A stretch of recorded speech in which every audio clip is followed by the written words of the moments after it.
എല്ലാവർക്കും നമസ്കാരം. സായി കേരള അപ്ഡേറ്റ്സിലേക്ക് എല്ലാവർക്കും സ്വാഗതം. മോഹൻലാലിൻ്റെ ആക്ഷൻ ത്രില്ലർ മൂവിയായ എമ്പുരാൻ്റെ ആദ്യ ദിവസത്തെ ബോക്സ് ഓഫീസ് കളക്ഷൻ വിവരങ്ങളുമായിട്ടാണ് ഞാൻ നിങ്ങളുടെ മുന്നിൽ വന്നിരിക്കുന്നത്. ദയവായി ചാനൽ സബ്സ്ക്രൈബ് ചെയ്യുന്നത് പരിഗണിക്കുക.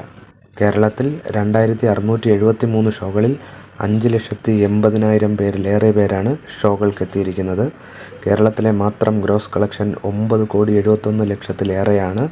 6,25,000 ടിക്കറ്റുകളാണ് ആദ്യത്തെ 24 മണിക്കൂറിനുള്ളിൽ തന്നെ വിറ്റഴിഞ്ഞിരിക്കുന്നത്. വലിയ രീതിയിലുള്ള ഹൗസ്ഫുൾ ഷോകളാണ് ആദ്യ ദിനത്തിൽ തന്നെ കാണാൻ സാധിച്ചത്. ഏതാണ്ട് 90% ഓക്കുപ്പൻസിയാണ് ഈ ഫിലിമിന് ആദ്യത്തെ ദിനം തന്നെ ഉണ്ടായിരുന്നത്. ഇന്നലത്തെ വേൾഡ് വൈഡ് കളക്ഷൻ 53 കോടിയും കേരളത്തിൽ മാത്രം 12 കോടിയും ആയിരുന്നെങ്കിൽ ട്രാക്കേഴ്സ് പുറത്തുവിടുന്ന വിവരമനുസരിച്ച് ആദ്യ ദിവസത്തെ കംപ്ലീറ്റ് ഷോകൾ കഴിയുമ്പോൾ കേരളത്തിൽ മാത്രം 15 കോടിക്ക് മുകളിലായിരിക്കും കളക്ഷൻ വരുന്നത്.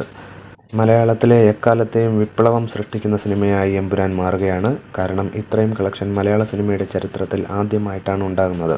വേൾഡ് വൈഡ് നോക്കുകയാണെങ്കിൽ മികച്ച ബുക്കിംഗാണ് എമ്പുരാൻ കാഴ്ചവെച്ചിരിക്കുന്നത്. ഇന്നലെ വരെ 85 കോടിയിലേറെയായിരുന്നു ബുക്കിംഗ് വന്നിരുന്നത്. ഇന്നത് 95 കോടിയിലേക്ക് എത്തുമെന്ന് പ്രതീക്ഷിക്കുന്നു. എമ്പുരാൻ മൂവിയുടെ കൂടുതൽ വിവരങ്ങൾക്കായി കാത്തിരിക്കുക. ചാനൽ സബ്സ്ക്രൈബ് ചെയ്യുക.